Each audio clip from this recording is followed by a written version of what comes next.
just to welcome everybody to the Alström Syndrome UK Family Conference 2013. Big thank you to Kay for the work that she's done in starting this charity. I think we're all very appreciative of what she's done. I founded the charity in 1998 after my two children were diagnosed, aged 18 and 15. They'd had 4 incorrect diagnoses prior. And finally, when we got the correct diagnosis, we found that there were only 7 other children known at that time in the UK.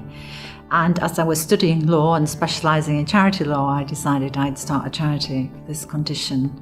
2006 was the first time we were actually funded, and we actually got proper clinics, multidisciplinary clinics, one for children at the Birmingham Children's Hospital and for adults at then at Torbay Hospital. We did move last year to the Queen Elizabeth Hospital in Birmingham. UK patient group Alström Syndrome UK is leading an exciting 3-year, £350,000 research project aimed at deepening our understanding of Alström syndrome, improving diagnosis and management, while investigating the basic cellular disease mechanisms in AS patients. Now, we as AS UK, we actually manage this project and own this database, but we work in partnership with Birmingham Children's Hospital, Torbay Hospital and Cambridge University, and they'll be giving demonstrations later about the work that they've been involved in.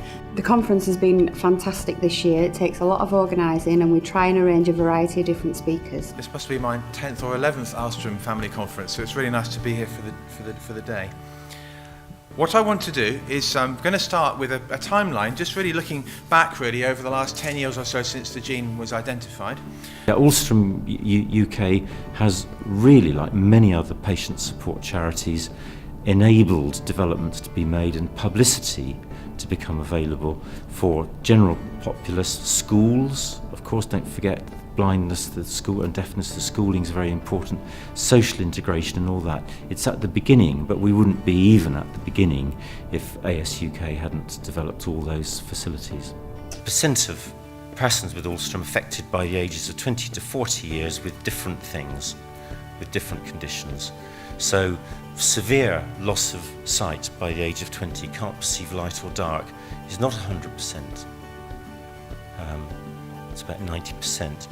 Adult cardiomyopathy, chronic kidney disease stage 5, the other stages of chronic kidney disease, which are where there's slight disturbance of the kidney but it's not kidney failure, and liver problems, which we had underestimated. Alström Syndrome UK is critical. There are actually a lot of very rare genetic disorders, and sadly most of them are not joined up in the same way that Alström syndrome is.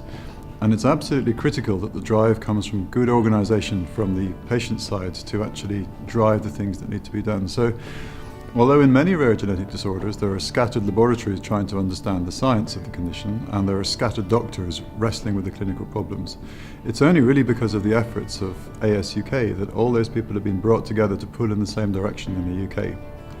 And I think Alström syndrome has a much higher profile than many similar conditions because of that organisation. And with the coherence which comes from the patients and the doctors and the scientists all working together, I'm very optimistic there'll be a lot of progress in the next few years. I love coming to these sorts of conventions because it really is a properly democratic opportunity, if you like, to engage with the people that are affected by the condition. And it's a really good chance for doctors and scientists and patients to get together and talk about the same thing. And Alström UK have done a great job in producing this sort of conference, but it's a need which will carry on because, as I said, there are many rare genetic conditions, and it's important to keep shouting, to keep the profile up, or otherwise things can quickly drop from the radar. So these conferences are great in their own right to allow us to talk as a community of patients and doctors and scientists, but also they're critically important to help raise awareness in the outside world and send people back to their own parts of the country to make sure that people know about this condition. What is difficult is trying to balance the conference so that families get the medical and scientific information in a way that they can understand what's being told, because they need to be informed, that they're participating in research that's, and they need to be updated on that. But we need to balance that with everyday needs of our families. So we need to look at social issues about living with this condition and the kind of supports out there, and how we can influence that as well as a charity and support them through that. Our lab is focused on genetic diseases like Bardet-Biedl syndrome, but also of course Alström syndrome, out of which we have clinical studies in parallel with more cell-based studies. So what we've done is basically look around why the patients would be developing retinal degeneration, but also diabetic phenotype. So what we've done now is we've been able to get a pharmacological treatment for the eye phenotype, but we also have been able to identify how these patients would develop diabetic, for instance.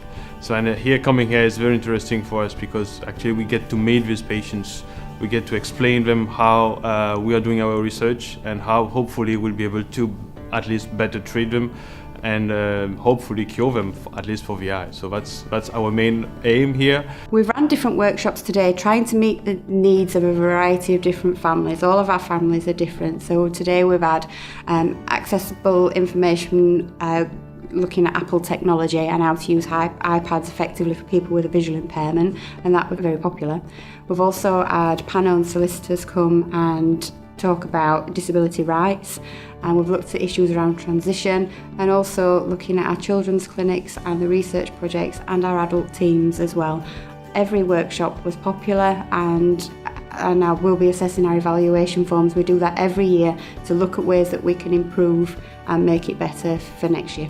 Yeah, I'm a parent of a child who's recently been diagnosed with Alström syndrome. My son's 17 now, and we've just battled all the way up until now, where we're just sort of beginning to see a little bit of light, you know, at the end of the tunnel. That's only with the support from AS UK. As a parent who's been through the systems and processes, I'm beginning to see some light at the end of the tunnel, although it's been difficult to take upon, you know, everything that we've recently been told about the condition, etc.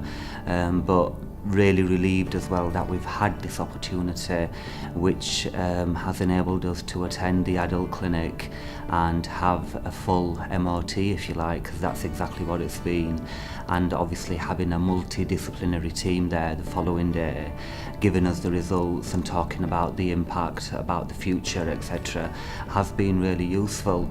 And just in terms of general support that parents need out there, in terms of, you know, dealing with schools and people like social services, in terms of care and support that their child need, Alström already, you know, I feel as though I'm seeing the benefits already, because they are there to support and advise and maybe go and attend meetings with, which are potentially difficult meetings, you know, talking about processes and stuff, and not always parents are aware of what their rights are or what they could have available to them.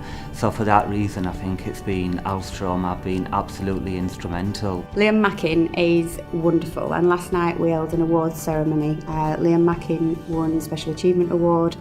Maria Iqbal won the Inspirational Young Person, and her sister Aisha won a Supportive Sibling Award, which was lovely to be able to recognise their achievements.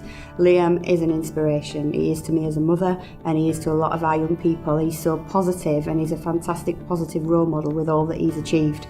And we were really fortunate to have him as a speaker today. And out of all the speakers that we've had, and we've had the scientists, the doctors, the medics, everything, undoubtedly Liam's presentations come out on top. I think sometimes people have to take opportunities, whether they can see where they're going to lead or not, and I want to try and encourage people to take the opportunities they're given and to create opportunities for themselves, because you never know where things are going to lead.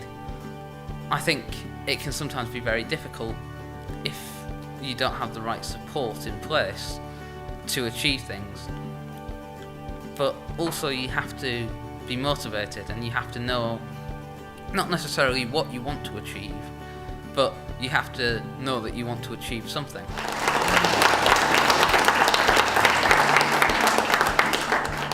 For further information, please contact us on 01709 210 151 or email kerry.leeson@alström.org.uk, or visit our website at www.alström.org.uk. Alström Syndrome UK would like to thank Genetic Disorders UK and Genes for Genes Day for funding the production of this DVD.